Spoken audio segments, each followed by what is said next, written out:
પ્રધાનમંત્રી પોષણ યોજના હેઠળ ફરજ બજાવતા મધ્યાહન ભોજન યોજના સંચાલકો, રસોઈયા અને મદદનીશ માટે કુકિંગ સ્પર્ધાનું આયોજન કરાયું હતું, જેમાં વિવિધ શાળાઓના 13 જેટલા સંચાલકો, હેલ્પર બહેનોએ ભાગ લીધો હતો.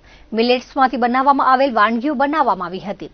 ભુજ તાલુકા સુપરવાઇઝર મેઘનાથી નૈનાબેને જણાવ્યું હતું કે પીએમ પોષણ યોજના અંતર્ગત તાલુકામાં અગાઉ 4 વખત કુકિંગ સ્પર્ધાનું આયોજન કરાયું હતું. સ્પર્ધકોએ 1.5 કલાકના સમયગાળામાં મધ્યાહન ભોજન યોજનામાં ઉપયોગમાં લેવાતા બાજરી, રાગી, જુવાર જેવા ધાન્યોમાંથી વિવિધ વાનગીઓ બનાવી હતી.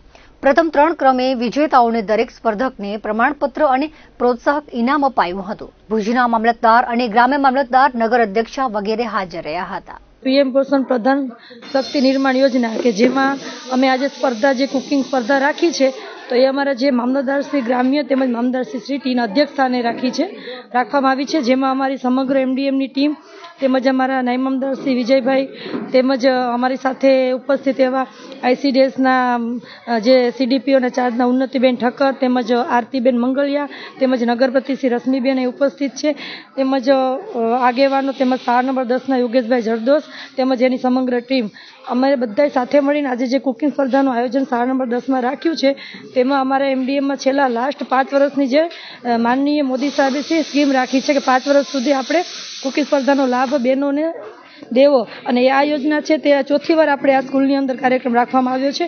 આગળ પણ આપણે 3 સ્પર્ધા કરવામાં આવી છે, જેમાં જાડા ધાન એટલે કે બાજરી છે, ઘઉં છે, મકાઈ છે, ચોખા છે, રાગીની છે, આ વસ્તુઓનું કે મેનુ જે મધ્ય ભોજનમાં જે સંચાલકો રસોઈ બનાવીને જે બાળકોને ગરમા ગરમ પૌષ્ટિક આહાર આપે છે, એ જ વાનગી અહીંયા બનાવવામાં આવશે બહેનોને. એ જે ધાનની વાનગી છે એમાંથી જે કોઈ પણ વેરાયટી અલગ અલગ બની શકશે, પણ વાનગી અને જેટલું માપ સમયસર એનું વાપરવાનું છે એ જ મેનુ મુજબ કરશે ને એમાં અમે લોકોએ ઇનામ રાખવામાં આવેલા છે 1, 2 ને 3 નંબર.